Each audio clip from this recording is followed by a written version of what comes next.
बैंगलोर के नागवारा में मंगलवार को अंडर कंस्ट्रक्शन मेट्रो पिलर गिरने से एक महिला और उसके 2.5 साल के बेटे की मौत हो गई। महिला का पति और एक बेटी गंभीर रूप से घायल है, उन्हें अस्पताल में भर्ती कराया गया है। महिला का परिवार बाइक से जा रहा था, तभी पिलर उनके ऊपर गिर गया। महिला के जुड़वा बच्चों में से बेटे की जान चली गई, वहीं बेटी गंभीर है। हापुड़ देहात थाना क्षेत्र के अंतर्गत मोहल्ला फूलगढ़ी में नगरपालिका के बंद पड़े नलकूप के बोरिंग में 4 साल का बच्चा गिर गया। उसके गिरते ही पूरे इलाके में हड़कंप मच गया। बच्चे की पहचान मविया पुत्र साजिश खेलते हुए गिर गया। मविया मुक बाहिर है और बोरवेल से लगातार उसके रोने की आवाज आ रही है। उसे निकालने का प्रयास जारी है। बताया जा रहा है कि यह बोरवेल करीब 20 से 40 फुट गहरा है। उसे पाइप से ऑक्सीजन दी जा रही है। सूचना पर मौके पर एसपी दीपक भूकर व एडीएम श्रद्धा सांडिल्य मौके पर पहुंचे। इस वक्त एनडीआरएफ की टीम भी मौके पर पहुंच गई है। बेंगलुरु के कैंपेगौड़ा इंटरनेशनल एयरपोर्ट पर गो फास्ट की फ्लाइट 50 पैसेंजर्स को छोड़कर रवाना हो गई।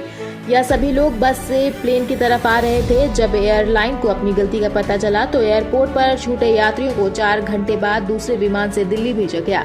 इस मामले में डीजीसीए ने रिपोर्ट मांगी है, उसके बाद एक्शन लिया जाएगा। यह घटना सोमवार सुबह करीब 5:45 की बताई जा रही है, जब यात्रियों को बेंगलुरु से दिल्ली जाने वाली गो फास्ट की फ्लाइट G8116 से रवाना होना था। सिक्योरिटी चेकिंग के बाद यात्रियों को विमान तक ले जाने के लिए कुल 4 बस भेजी गई थी। पहली 2 बस आगे निकल गई।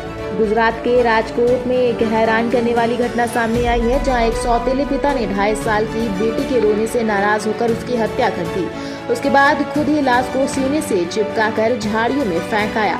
इसका एक सीसीटीवी फुटेज सामने आया है। इसमें वह छोटी सी बेटी को लाश को देखते जा रहा है। वहीं आरोपी ने पहले बेटी का सिर दीवार में दे मारा, फिर उसका गला घोंट दिया। बेटी की लाश फेंकने के बाद वह घर भी लौट आया था। इसके बाद उसने पत्नी को बेटी के लापता हो जाने की झूठी कहानी सुनाई और पत्नी के साथ उसकी तलाश करने में भी जुटा रहा। बेटी की शादी का कार्ड देने निकला था पिता, तेज रफ्तार की वाहन की चपेट में आ गया, हुआ मौत।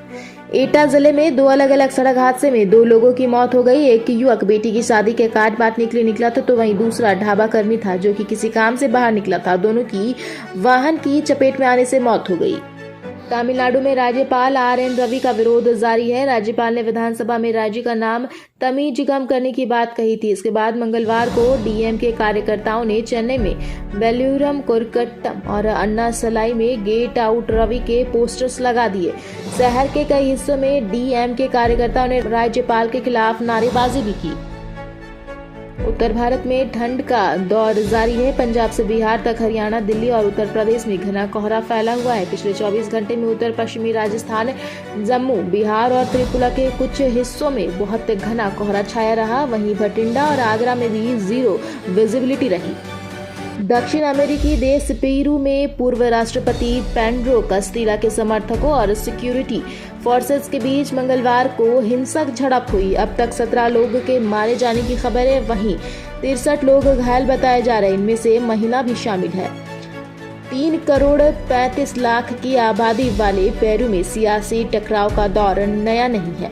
करीब 3 साल से यहां संसद और प्रेसिडेंट के बीच तानातानी चल रही है। इसकी वजह से कई बार हिंसा भी हो चुकी है। हालांकि पहली बार इतने लोग मारे गए हैं। माना जा रहा है कि नई राष्ट्रपति डीना बोलुर्टे दर्जे इमरजेंसी का ऐलान कर सकती हैं। चीन में कोरोना के मामले लगातार बढ़ रहे हैं। वैज्ञानिकों की माने तो 13 जनवरी को केसेस का पीक आ सकता है। इस दिन 63 लाख नए मरीज मिलेंगे। वहीं 23 जनवरी को 25,000 मौतों की आशंका बताई जा रही है। इस बीच चीन में भारतीय दवाओं की डिमांड बढ़ गई है। हालत यह है कि ब्लैक मार्केटिंग के साथ ही भारत के नाम पर फर्जी दवाएं भी बिक रही हैं। भारतीय टीम के अनुभवी बल्लेबाज विराट कोहली ने श्रीलंका के खिलाफ 3 वनडे मैच की सीरीज के पहले मुकाबले में शानदार शतक लगाया। वहीं कोहली ने गुवाहाटी में मंगलवार को अपने वनडे कैरियर का 45वां शतक लगाया। विराट ने इस दौरान सचिन तेंदुलकर के एक नए रिकॉर्ड की बराबरी कर ली और एक रिकॉर्ड को भी तोड़ दिया। कोहली का घरेलू मैदान पर नंबर 2019 के बाद यह पहला शतक है। वहीं उनके अंतर्राष्ट्रीय करियर का यह 63वां शतक है। शाहरुख खान के फैंस के लिए एक अच्छी खबर सामने आ रही है। दरअसल रिपोर्ट्स के अनुसार अभिनेता दुनिया के सबसे ज्यादा टॉप 5 अमीर सेलिब्रिटीज की लिस्ट में शाहरुख खान शामिल हो गए हैं। बॉलीवुड अभिनेता शाहरुख खान और अभिनेत्री दीपिका पादुकोण की एक्शन फिल्म पठान का दमदार ट्रेलर रिलीज हो चुका है। ट्रेलर आने के बाद से ही एक बार फिर पठान ट्विटर्स पर ट्रेंड कर रहा है। पठान फिल्म के रिलीज होने पर फैंस बेसब्री से इंतजार कर रहे हैं। वहीं कुछ लोग इस फिल्म पर आपत्ति भी जता रहे हैं, जिसकी वजह से इस फिल्म का गाना बेशरम रंग, जब से यह गाना रिलीज हुआ है तब से ही इस पर विवाद गहरता जा रहा है। लोग दीपिका की भगवा बिकनी को लेकर अपना विरोध जता रहे हैं। वहीं कई सेलेब्स ने इसमें समर्थन भी आया है। जब इस लिस्ट में भोजपुरी सुपरस्टार खेसारी लाल यादव का भी नाम शामिल हो गया है। खेसारी लाल ने यह बेशरम रंग गाने पर अपनी प्रतिक्रिया दी है। दरअसल खेसारी लाल यादव ने हाल में ही एक इवेंट में मीडिया से बातचीत की। इस दौरान खेसारी से बेशर्म रंग गाने के बारे में सवाल पूछा गया। इस पर खेसारी लाल ने जवाब देते हुए कहा कि संगीत का कोई रंग नहीं होता, संगीत की कोई जाति नहीं होती, कला का कोई मजहब नहीं होता। हम लोग एक ऐसे कलाकार होते हैं, हमारा कोई आकार नहीं होता। हम सभी के दिल में रहते हैं, हम सभी जाति के हैं, हम सब धर्म के हैं और हम सब देश के हैं। जी हाँ, कुछ ऐसा सुनने को मिला। जी हाँ, कुछ ऐसी चीज है जो गलत हमें भी किया जाता है। शुरुआती समय में अब यह समझा नहीं जा सकता है हमने क्या गलत किया है।